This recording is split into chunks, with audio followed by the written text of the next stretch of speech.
ओम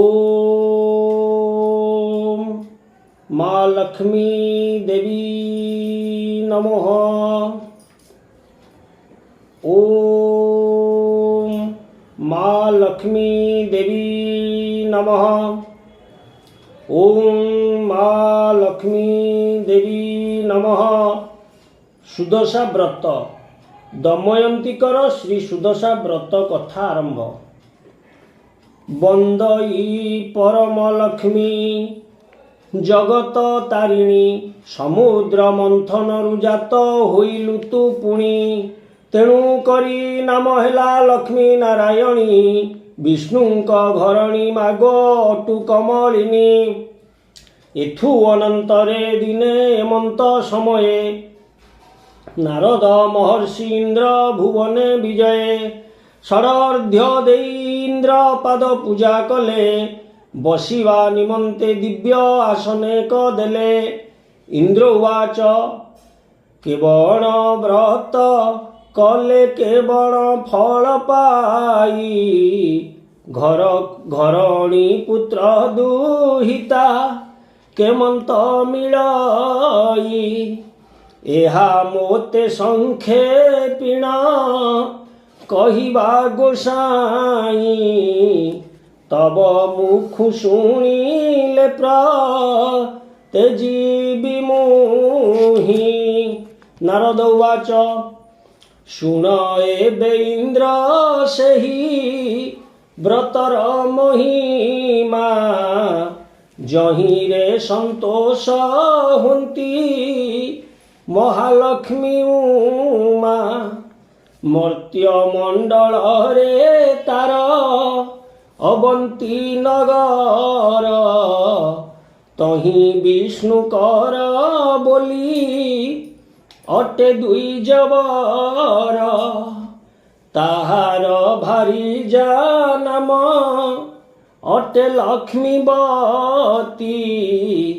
से ब्राह्मणी लक्ष्मी व्रत सर्वदा करंती। लक्ष्मींकर दया तेणु हेला ता उपरे अचल संपत्ति भोग करे मंचपुरे। एथु अंतरे इंद्र शुण मन देई लक्ष्मींकर व्रत तोते कहिबा बुझाई। माघ मास शुक्ल पक्ष दशमी गुरुवार श्री सुदशा व्रत गोटी पड़े से दिनर। सेही दिन ब्राह्मणी जे प्रभातु उठिला एक वर्ण गाई रजे गोबर आनिला। सुसंच करी घर दुआर लिपिला नदी रे स्नान करीण घर को आइला। तंडुल बाटीण झोटी आभरण कला श्री परमा लक्ष्मी कुशे सुमरण कला। 10 वर्ण मुरुजरे पितुला लिपिला 10 जे पाखुड़ा करी पद्मे के लेखिला। तहिर उपरे पूर्ण घट के स्थापिला घटर उपर चूल डालक थोइला। नारिकेल एक गोटी घट पर देले 10 मुखी दीपावली जागर जालिले। 10 खिया धला सूत्रे व्रत को भांगिले। ଗୌରୀ ନାମେଣା ବେତ ପାଖରେ ଥୋଇଲେ, 10 ମୁଷ୍ଟି ତଣ୍ଡୁଳ ଯେ ଘଟ ପାଖେ ଦେଲେ, ବଦରୀ ଫଳ ଗୋଟିଏ ଗୋଟିଏ ଯେ ଦେଲେ, ଉପରେ ଚନ୍ଦ୍ରାତାପ ଚାନ୍ଦୁଆ ଟଣାଇଲେ, 10 ମେଞ୍ଚା ହଳଦୀ ଯେ ପୂର୍ଣ୍ଣ କୁମ୍ଭ ଦେଲେ, ସିନ୍ଦୁର କଜଳ ନେଇ ଘଟ ପରେ ଦେଲେ, ଶ୍ରୀପରମା ଲକ୍ଷ୍ମୀଙ୍କୁ ଯେ ସୁମରଣା କଲେ, ଛେନାପଣା କଦଳୀ ଯେ ସରଘୃତ ଦେଲେ, 10 ଗୋଟି ମଣ୍ଡା ଦେଇ ଆଗରେ ଥୋଇଲେ, କର୍ପୂରରେ ଯୁକ୍ତ କରି ଆଣିଣ ବାଢ଼ିଲେ, ନୈବେଦ୍ୟ ଦେଇ ପୁଣି କଥା ଯେ ଶୁଣିଲେ, ଶ୍ରୀ ମହାଲକ୍ଷ୍ମୀଙ୍କୁ ସେ ସୁମରଣା କଲେ, ଲକ୍ଷ୍ମୀ 10 ନାମ ଧରି ବ୍ରତେ ଗଣ୍ଠି ଦେଲେ, ପ୍ରଥମ ଗଣ୍ଠିର ନାମ ଲକ୍ଷ୍ମୀ ନାରାୟଣୀ, ଦ୍ୱିତୀୟ ଗଣ୍ଠିର ନାମ ହେଲା କମଳିନୀ, ତୃତୀୟ ଗଣ୍ଠିର ନାମ ଶ୍ରୀ ହରିହର ପ୍ରିୟା, ଚତୁର୍ଥ ଗଣ୍ଠିର ନାମ ଅଟେ ପଦ୍ମାଳୟା, ପଞ୍ଚମ ଗଣ୍ଠିର ନାମ ଅଟଇ କମଳା, ଷଷ୍ଠ ଗଣ୍ଠିର ନାମଟି ହୋଇଲା ଚଞ୍ଚଳା, ସପ୍ତମ ଗଣ୍ଠିର ନାମ ଅଟେ ବିଘ୍ନସେନୀ, ଅଷ୍ଟମ ଗଣ୍ଠିର ନାମ ସିନ୍ଦୁର ଦୁଲଣୀ, ନବମ ଗଣ୍ଠିର ନାମ ଦୁର୍ଗତି ନାଶିନୀ, 10ମ ଗଣ୍ଠିର ନାମ ବିଷ୍ଣୁ ପାଟରାଣୀ, 10 ନାମ ଧରିଣ ସେ ବ୍ରତେ ଗଣ୍ଠି ଦେଲେ, ଲକ୍ଷ୍ମୀ ନାରାୟଣୀ ବୋଲି ମନେ ସୁମରିଲେ, ସୂର୍ଯ୍ୟଙ୍କୁ ସେ ଅର୍ଘ୍ୟ ଦେଇ ବନ୍ଦାପନା କଲେ, ନଦୀକୁ ଯେ ପାଣି କୁମ୍ଭେ ଆଣିବାକୁ ଗଲେ, ବ୍ରତ ହସ୍ତରୁ ଖସାଇ କୂଳରେ ରଖିଲେ, ଜଳ ଭିତରେ ଯାଇଣ ବ୍ରାହ୍ମଣୀ ପଶିଲେ, ମାଂସ ମେଞ୍ଚା ପ୍ରାୟ ପାଟ ବ୍ରତ ଦିଶୁଥିଲା, ଚିଲ ପକ୍ଷୀ ଝାମ୍ପ ଦେଇ ବେଗେ ଘେନିଗଲା, ସେ ବ୍ରାହ୍ମଣ ଜଳ ଘେନି କୂଳକୁ ଅଇଲା, ବ୍ରତ ନ ଦେଖିଣ ସେହୁ ବିସ୍ମୟ ହୋଇଲା, ଚାରିଦିଗକୁ ବ୍ରାହ୍ମଣୀ ନିରେଖି ଚାହିଁଲା, ସେ ବ୍ରତକୁ ଚିଲ ଘେନି ଯାଉଛି ଦେଖିଲା, ଚିଲ ପଛେ ପଛେ ସେ ବ୍ରାହ୍ମଣୀ ଗୋଡ଼ାଇଲା, ସେ ଚିଲ ଯାଇଣ ଏକ ବନସ୍ତେ ପଶିଲା, ବ୍ରତ ନ ପାଇ ବ୍ରାହ୍ମଣୀ ବିକଳେ କାନ୍ଦିଲା, ଚିଲ ପକ୍ଷୀ ବନସ୍ତେ ଅଦୃଶ୍ୟ ହୋଇଗଲା, ଏଥୁ ଅନନ୍ତରେ ଇନ୍ଦ୍ର ଶୁଣ ହେ ବୋଇଲା, ମୃଗୟା ବିନୋଦେ ନଳ ବନସ୍ତକୁ ଗଲା, ବ୍ରାହ୍ମଣୀ ରୋଦନ ରାଜା କର୍ଣ୍ଣେ ଯେ ଶୁଣିଲେ, ବନସ୍ତକେ କାନ୍ଦୁଅଛି ବୋଲିଣ ବୋଇଲେ, ସୈନିକ ସଖା ଘେନି ରାଜା ବିଜେ କଲେ, ବ୍ରାହ୍ମଣୀ ପାଖରେ ଯାଇ ପ୍ରବେଶ ହୋଇଲେ, ବ୍ରାହ୍ମଣୀକୁ ଦେଖି ରାଜା ବିସ୍ମୟ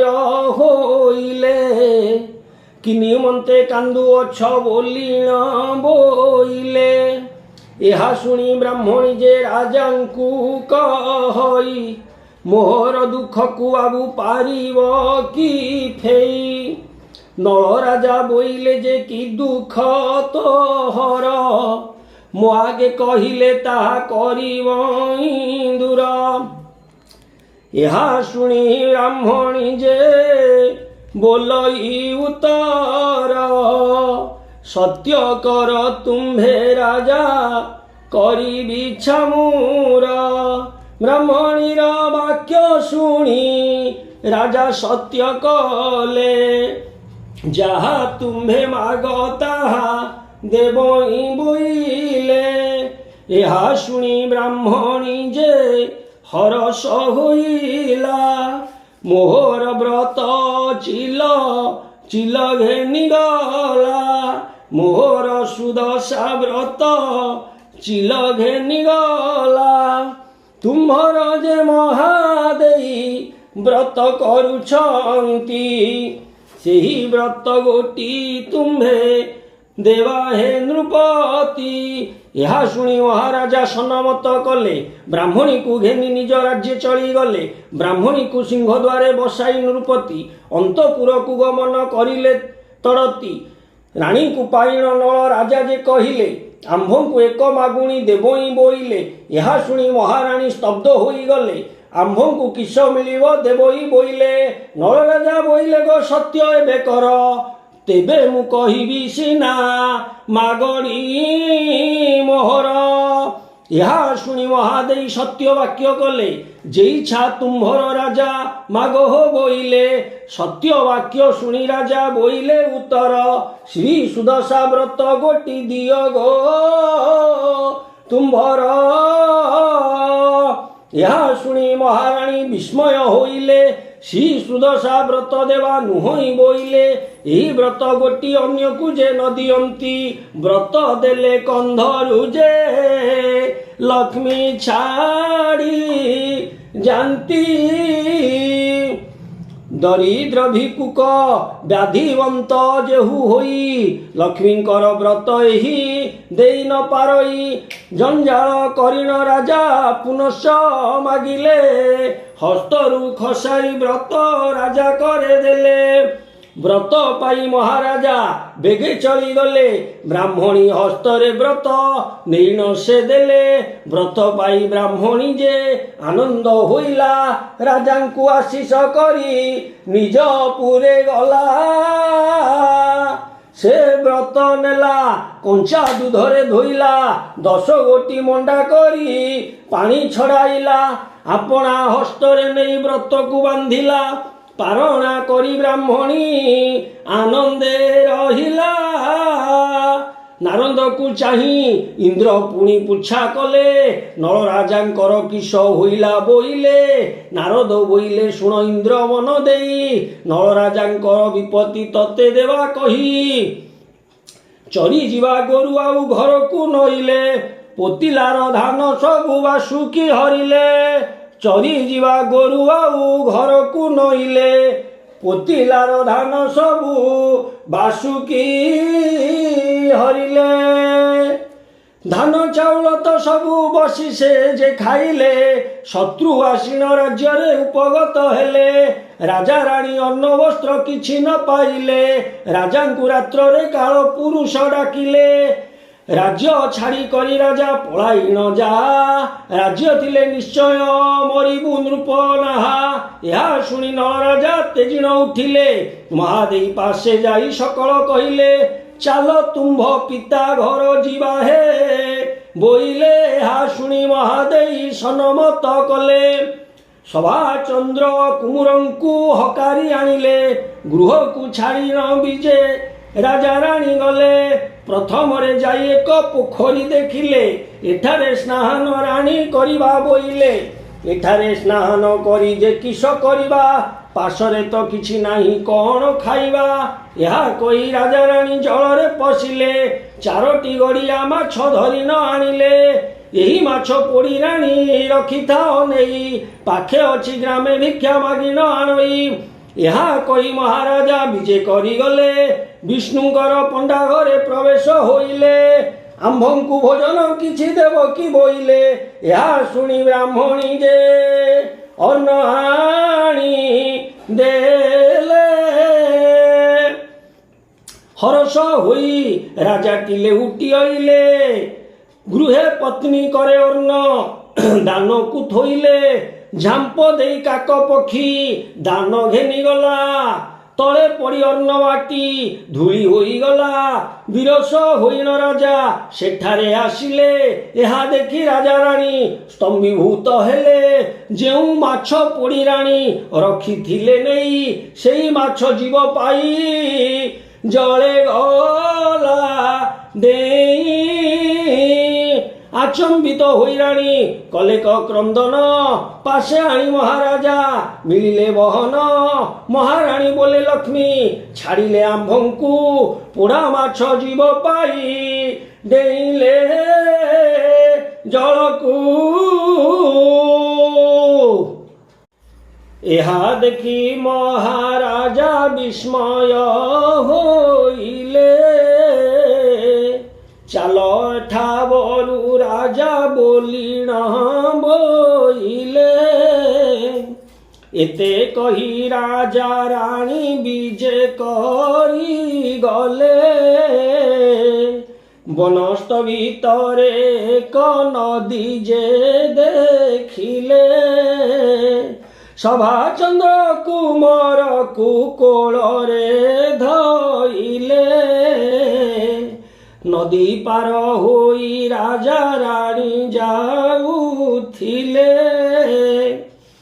ଏମନ୍ତ ସମୟେ ଏକ କୁମ୍ଭୀର ମିଳିଲା। ସଭାଚନ୍ଦ୍ର କୁମରକୁ ତଡ଼ତି ଗିଳିଲା। ଏହା ଦେଖି ରାଜା ରାଣୀ ବେଗେ ପଳାଇଲେ। କାନ୍ଦି କାନ୍ଦି ଯାଇଣ ଯେ ବନସ୍ତେ ପଶିଲେ। ଭଙ୍ଗା ମନ୍ଦିର ଗୋଟାଏ ସେଠାରେ ଦେଖିଲେ। ରାଜା ରାଣୀ ସେ ମନ୍ଦିର ଭିତରେ ରହିଲେ। ଅଳଙ୍କାର ଖୋଲି ରାଣୀ ଅଞ୍ଚଳେ ବାନ୍ଧିଲେ। ସେହିଠାରେ ରାଜା ରାଣୀ ଶ୍ରମେ ନିଦ୍ରା ଗଲେ। ସେ ମନ୍ଦିର କାନ୍ଥେ ଚିତ୍ର ମୟୂର ଯେ ଥିଲା। ରାଣୀ ଅଳଙ୍କାର ମାନ ସବୁ ତାହା ଗିଳିଦେଲା। ରାଣୀଙ୍କ ନୟନେ କାଳ ନିଦ୍ରା ଯେ ଘାରିଲା। ରାଣୀଙ୍କୁ ଛାଡ଼ିନ ରାଜା ତହୁଁ ପଳାଇଲା। ସେଠାବରୁ ନଳ ରାଜା ଭ୍ରମି ଭ୍ରମି ଗଲେ। ଭୀମ ରାଜା ରାଜ୍ୟ ଯାଇ ପ୍ରବେଶ ହୋଇଲେ। ଭୀମ ରାଜା ଆଗରେ ସେ ଜଣାଇଲେ ଯାଇ, ଆମ୍ଭଙ୍କୁ ରଖ ଓ ରାଜା କିଛି ପଣ ଦେଇ। କେଉଁ ଦେଶ ଘର ପୁଣି କେଉଁ ଜାତି ପୁଣ। କେଉଁ କେଉଁ ଦିବ୍ୟମାନ କରିଛ ସାଧନ। ନଳ ରାଜାଙ୍କର ସୁପକାର ଥିଲି ମୁହିଁ। ଗୌରୀ ଗୌରୀ ବିଧି ରାନ୍ଧଣା ଜାଣଇ। ଏହା ଶୁଣି ଭୀମ ରାଜା ହରଷ ହୋଇଲେ। ଆମ୍ଭ ସୁପକାର ହୋଇଯାଅ ହୋ ବୋଇଲେ। ଆଜ୍ଞା ପାଇ ନଳ ରାଜା ସନମତ କଲେ। ରୋଷେଇ ଶାଳରେ ଯାଇ ପ୍ରବେଶ ହୋଇଲେ। ରାତ୍ର ପାହିଲାରୁ ରାଣୀ ନିଦ୍ରାରୁ ଉଠିଲେ। ରାଜାଙ୍କୁ ନ ଦେଖି ରାଣୀ ଡାକ ଚାରିଦେଲେ। ରାଜାଙ୍କୁ ନ ପାଇ ରାଣୀ କାନ୍ଦି କାନ୍ଦି ଗଲେ। ଛିନ୍ନ ଛିନ୍ନ ହୋଇ ସେ ସ୍ଥାନରୁ ଚଳିଗଲେ। ବାଟେ ବାଟେ ସେ ପଚାରି ନ ଗଲା। ଭୀମ ରାଜା ରାଜ୍ୟ ଯାଇ ପ୍ରବେଶ ହୋଇଲା। ଭୀମସେନ ଅନ୍ତପୁରେ ଯାଇ ନ ମିଳିଲା। ଲକ୍ଷ୍ମୀଙ୍କ ମାୟାରୁ ନିଜ ମାତା ନ ଚିହ୍ନିଲା। ଦମୟନ୍ତୀ କହନ୍ତି ଯେ ମହାଦେଇ ପାଶ। ଭାତ ଲୁଗା ଦେଇ ରଖ ତୁମ୍ଭର ଉଆସ। ନଳ ରାଜାଙ୍କର ଦାସୀ ହୋଇଥିଲି ମୁହିଁ। କର୍ମ ଅଭାଗ୍ୟରୁ ମୁହିଁ ସେଠାରୁ ଆସଇ। ଏହା ଶୁଣି ମହାଦେଇ ହରଷ ହୋଇଲେ। ଆମ୍ଭ ଅନ୍ତପୁରେ ଦାସୀ ହୋଇଥାଅ ଭଲେ। ଏହା ଶୁଣି ଦମୟନ୍ତୀ ସନମତ କଲେ। ନଳ ଦମୟନ୍ତୀ ଦୁହେଁ ସେଠାରେ ରହିଲେ। ଏଥୁ ଅନନ୍ତରେ ଶୁଣ ଇନ୍ଦ୍ର ମନ ଦେଇ। ନଳ ରାଜାଙ୍କର ଶୁଭ ବାର୍ତ୍ତା ଦେବା କହି। ଭାଦ୍ରମାସ ଶୁକ୍ଳପକ୍ଷ ଦଶମୀ ଗୁରୁବାର ଶ୍ରୀ ସୁଦଶା ବ୍ରତ ଗୋଟି ପଡ଼େ ସେ ଦିନର। ପାଟ ଜ୍ୟୋତିଷ ଯାଇନ ରାଜାଙ୍କୁ କହିଲା। କାଲିଠୁ ସୁଦଶା ବ୍ରତ ପଡୁଛି ବୋଇଲା। ଜ୍ୟୋତିଷଙ୍କ ଧନରତ୍ନ ଦେଇ ବିଦା କଲା। ଦାସୀମାନଙ୍କୁ ଡାକିଣ ବୁଝାଇ କହିଲା। ପ୍ରଭାତରୁ ଉଠି ଦାସୀ ମାନେ ଚଳିଗଲେ। ଏକ ବର୍ଣ୍ଣ ଗାଈର ଯେ ଗୋବର ଆଣିଲେ। ସୁସଞ୍ଚ କରିଣ ଘର ଦୁଆର ଲିପିଲେ। ନଦୀରେ ସ୍ନାନ କରିଣ ଘରକୁ ଆସିଲେ। ତଣ୍ଡୁଳ ବାଟିଣ ଝୁଣ୍ଟିଆଳ ପଣା ଦେଲେ। ଏହା ଦେଖି ଦମୟନ୍ତୀ ରାଣୀଙ୍କୁ କହିଲେ, ମହାରାଣୀ ମୋହ ପ୍ରତି ଯେବେ ଦୟା ହେବ ଓଷାର ଉପକରଣ ଯେବେ ମୋତେ ଦେବ। ଶ୍ରୀ ସୁଦଶା ବ୍ରତଟିକୁ କରନ୍ତି କହିଲେ। ଏହା ଶୁଣି ମହାଦେଇ ସନ୍ତୋଷ ହୋଇଲେ। ବ୍ରତ ଯେବେ କର ତୁମ୍ଭେ କର ଗୋ ବୋଇଲେ। ଦମୟନ୍ତୀ ଶୀଘ୍ର ସ୍ନାନ ସାରିଣ ଆସିଲେ। ଅତି ଯତନରେ ନେଇ ଘଟେକ ସ୍ଥାପିଲେ। ହଳଦୀ ଚନ୍ଦନ ଦେଇ ଘଟ ପରେ ଦେଲେ। ଚିତ ଡାଳ ଦେଇ ଦୀପମାନ ଲଗାଇଲେ। ଧୂପ ଦୀପ ନୈବେଦ୍ୟ ଯେ ଗନ୍ଧ ପୁଷ୍ପ ଦେଲେ। ପୁରମଣ୍ଡା 10 ଗୋଟି ଆଗରେ ଥୋଇଲେ। ମହାଲକ୍ଷ୍ମୀଙ୍କୁ ସୁମରି ସେଠାରେ ବସିଲେ। ଲକ୍ଷ୍ମୀ 10 ନାମ ଧରି ବ୍ରତ ଗଣ୍ଠି ଦେଲେ। ବ୍ରତ ଗଣ୍ଠି ଦେଲେ। ଆସ ଆସ ମହାଲକ୍ଷ୍ମୀ ହୃଦେ ସୁମରିଲେ। ମା ହୃଦେ ସୁମରିଲେ। ପ୍ରଥମ ଗଣ୍ଠିର ନାମ ଲକ୍ଷ୍ମୀ ନାରାୟଣୀ। ମା ଲକ୍ଷ୍ମୀ ନାରାୟଣୀ। ଦ୍ୱିତୀୟ ଗଣ୍ଠିର ନାମ ହେଲା କମଳିନୀ। ମା ହେଲା କମଳିନୀ। ତୃତୀୟ ଗଣ୍ଠିର ନାମ ଯେ ଶ୍ରୀ ହରିପ୍ରିୟା।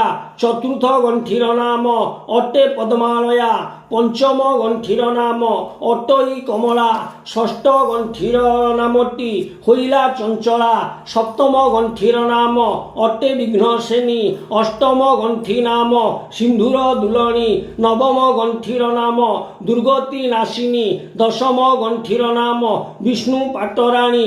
ଲକ୍ଷ୍ମୀ 10 ନାମ ଧରି ବ୍ରତେ ଗଣ୍ଠି ଦେଲେ। ପରମା ଲକ୍ଷ୍ମୀକୁ ମନେ ସୁମରଣା କଲେ। ଭୋଗରୁ ଲକ୍ଷ୍ମୀ ମୋତେ ଅନୁଗ୍ରହ ହେଉ। ପୁତ୍ର ଗେରସ୍ତ ଆବର ରାଜ୍ୟ ପ୍ରାପ୍ତି ହେଉ। ଏସନ ଭାବନା କରି ମନେ ସୁମରିଲେ। ପ୍ରସନ୍ନ ହୋଇନ ଲକ୍ଷ୍ମୀ ରାଣୀଙ୍କୁ କହିଲେ। ଯାଅ ତୋର ପୁଅ ସ୍ୱାମୀ ପ୍ରାପତ ହୋଇବେ। ତୋର ହସ୍ତେ ଶତ୍ରୁମାନେ ନିପାତ ହୋଇବେ। ନଳ ରାଜାଙ୍କୁ ଲକ୍ଷ୍ମୀ ସନ୍ତୋଷ ହୋଇଲେ। ଏଣେ ନଳ ରାଜାଙ୍କର ମନ୍ତ୍ରୀ ବିଚାରିଲେ। ଆମ୍ଭର ଯେ ମହାରାଜା କେତେ ଚଳି। ଆମ୍ଭର ଯେ ମହାରାଜା କେଣେ ଚଳିଗଲେ। ରାଜ୍ୟରେ କାହାକୁ ରାଜା କରିବା ବୋଇଲେ। ଏହା ଶୁଣି କେହି ବୋଲେ ହେବି ମୁରା ଜନ। ହେବି ମୁରା ଜନ। ଆଉ ବୋଲେ ମୁହିଁ ହେବି ନୃପରାଣ। ହେବି ନୃପରାଣ। ଏହିପରି ପରସ୍ପରେ କରିଲେ ସେ ଗୋଳ। କରିଲେ ଯେ ଗୋଳ। ତହିଁ ସୁବୁଦ୍ଧି ନାମରେ ଥିଲା ମନ୍ତ୍ରୀ ବର। ଥିଲା ମନ୍ତ୍ରୀ ବର। ମନ୍ତ୍ରୀ କହେ ଆମ୍ଭ ରାଜା କେଉଁଠାରେ ଛନ୍ତି। ରାଜା କେଉଁଠାରେ ଛନ୍ତି। ଆଉ ଜଣେ କେଉଁ ପରି ହୋଇବ ନୃପତି। ହୋଇବ ନୃପତି। ମନ୍ତ୍ରୀ ବୋଇଲେ ଶୁଣ ସର୍ବ ବିଚାର। ସର୍ବେ ମୋର ବିଚାର। ପାଟହସ୍ତୀକୁ ମଣ୍ଡିଣ ଛାଡ଼ି ଯାସ ତୋର। ଛାଡ଼ି ଯାସ ତୋର। ସୁବର୍ଣ୍ଣ କଳସେ ଗଙ୍ଗା ଜଳ ଶିରେ ଦେଇ ଛାଡ଼ିଦେବା। ଯାହା ପରେ ଢାଳିବ ଯେ ସେହି ତାହାଙ୍କୁ ରାଜ୍ୟରେ ରାଜା କରିବାଟି ଜାଣ। ପାଟହସ୍ତୀ ମଣ୍ଡି ଛାଡ଼ି ଦେଲେ ତ ତକ୍ଷଣ। ମନ୍ତ୍ରୀ ପୁରୋହିତ ସହ ସକଳ ଚଳିଲେ। ରାଜ୍ୟର ପରଜା ବୃନ୍ଦ ସର୍ବେ ଗୋଡ଼ାଇଲେ। ନିଜ ଇଚ୍ଛା ମତେ ହସ୍ତୀ ଦ୍ରୁତଗାମୀ ହୋଇ ଭୀମ ରାଜା ରାଜେ ପ୍ରବେଶିଲେ ହସ୍ତୀ ଯାଇ। ପାଟହସ୍ତୀ ନଳ ରାଜାଙ୍କୁ ଭେଟିଲା। ସୁବର୍ଣ୍ଣ କଳସ ଜଳ ଶିରରେ ଢାଳିଲା। ରାଜାଙ୍କୁ ନେଇଣ ହସ୍ତୀ ପୃଷ୍ଠେ ବସାଇଲେ। ଜୟ ନଳ ରାଜା ବୋଲି ଉଚ୍ଚେ ଡାକ ଦେଲେ।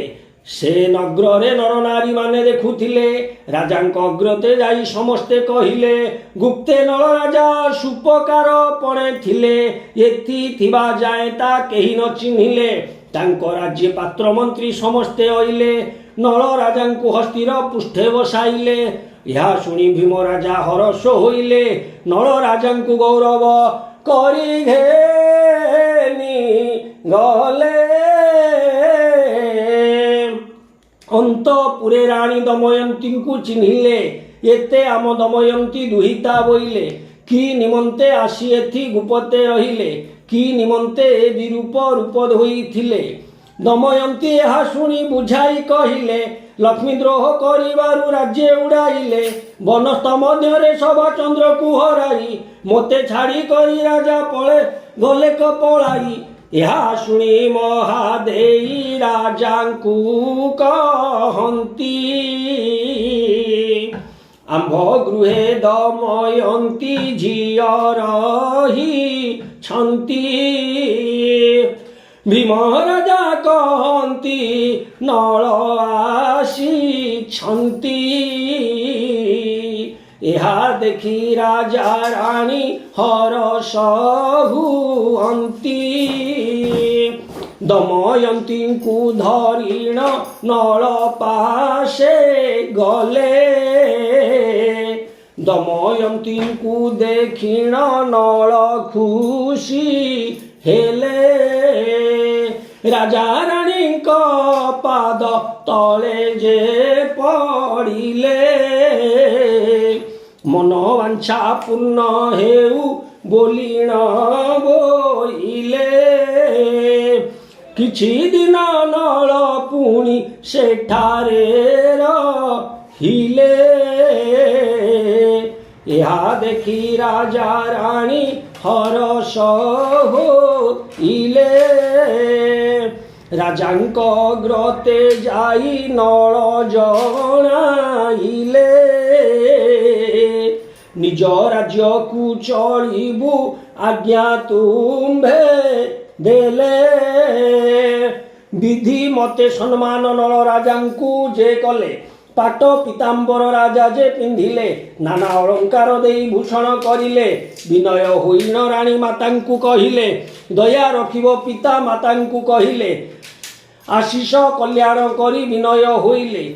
ରତ୍ନ ହାନ୍ଦୋଳରେ ନେଇ ବିଜେ କରାଇଲେ। ବିନୟ ହୋଇଣ ରାଣୀ ଦାସୀଙ୍କୁ କହିଲେ, ଏହି ସ୍ନେହ ସଦା ରଖିଥିବ ପ୍ରଜାମାନେ। ବିଦାୟ ଦିଅ ଯାଉଛି ନିଜ କର୍ମସ୍ଥଳେ। ଶୁଭ ବେଳେ ରାଜା ରାଣୀ ରାଜ୍ୟକୁ ଗମିଲେ। ପାତ୍ର ମନ୍ତ୍ରୀ ସର୍ବେ ସଙ୍ଗେ ଗୋଡ଼ାଇଲେ। ଶଙ୍ଖ ଶବଦରେ ରାଜ୍ୟ କମ୍ପାଇଲେ। ଶୁଭ ଅନୁକୂଳ ଧରି ବାହାର ହୋଇଲେ। କିଛି ଦୂର ଗଲା ପରେ ମନ୍ଦିର ଭେଟିଲେ। ଜୟ ଶଙ୍ଖ ବୀର ଶବ୍ଦ ତୁରୀ ବଜାଇଲେ। ଯେଉଁ ମୟୂର ହଟି ରାଣୀ ମାଳା ଗିଳିଥିଲା। ମାଳା ଗିଳିଥିଲା। ରାଜା ରାଣୀଙ୍କୁ ଚିହ୍ନିଣ ଉଦ୍ଗାରିଣ ଦେଲା। ଉଦ୍ଗାରିଣ ଦେଲା। ଅଳଙ୍କାର ପାଇ ରାଣୀ ହରଷ ହୋଇଲେ। ସୁରଦେବ ରାଣୀ ସାପ ମୁକ୍ତ ହୋଇଗଲେ। ଏଠାବରୁ ପାତ୍ର ମନ୍ତ୍ରୀ ମାନେ ବିଦା କଲେ। ତୁମ୍ଭେ ମାନେ ଯାଅ ଭଲେ ଆମ୍ଭେ ଯିବୁ ଭଲେ। ସେଠାବରୁ ପାତ୍ର ମନ୍ତ୍ରୀ ବିଦାୟ ହୋଇଲେ। ରାଜା ରାଣୀ ବହୁତ ଆଶିଷ ବାଞ୍ଛିଲେ।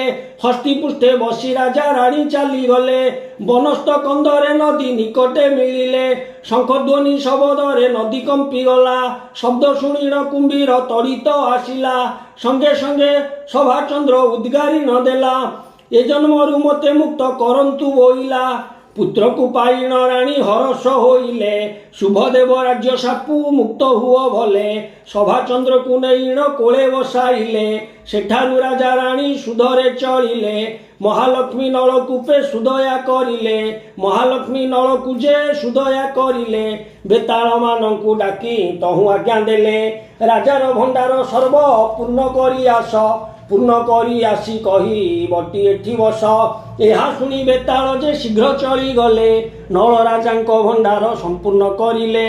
ଲେଉଟିଣ ଆସି ଲକ୍ଷ୍ମୀ ପାଶେ ଜଣାଇଲେ, ଭଣ୍ଡାର ପୂର୍ଣ୍ଣ ଶୁଣିଣ ସନ୍ତୋଷ ହୋଇଲେ। ଏ ସମୟରେ ନଳ ରାଜା ରାଜ୍ୟ ପହଞ୍ଚିଲେ, ସିଂହଦର ଯେ ପହଞ୍ଚି ହରଷ ହୋଇଲେ। ରାଜା ରାଣୀ ପାତ୍ର ମନ୍ତ୍ରୀ ଦେଖି ଧାଇଁ ଗଲେ, ସମାରୋହେ ପାଦ ତଳେ ସର୍ବେ ଲେଉଟିଲେ। ଉଠ ସର୍ବ ରାଜା ରାଣୀ ଏମନ୍ତ କହିଲେ, ଯେ ଯାହାର କାର୍ଯ୍ୟକର୍ମ ସର୍ବେ ଲିପ୍ତ ହେଲେ। ଅଭିଷେକର ଯୋଗାଡ଼ ମନ୍ତ୍ରୀ କରାଇଲେ, ଶୁଭ ବେଳେ ରାଜା ରାଣୀ ଅଭିଷେକ ହେଲେ। ବାଦ୍ୟ ଶବଦରେ ରାଜ୍ୟ ଆନନ୍ଦ ଲଭିଲେ, ନଗର ବୁଲି ବୁଲି ରାଜା ବହୁ ଧନ ଦେଲେ। ଆନନ୍ଦ ହୋଇଣ ରାଜା ପ୍ରଜାଙ୍କୁ ପାଳିଲେ, ରାଜା ପ୍ରଜା ଆନନ୍ଦରେ ସନ୍ତୋଷ ଲଭିଲେ। ଏହା ପରେ ଶ୍ରୀ ସୁଦଶା ବ୍ରତ ହିଁ ପଡ଼ିଲା, ବ୍ରତ କରିବାକୁ ରାଣୀ ରାଜାଙ୍କୁ କହିଲା।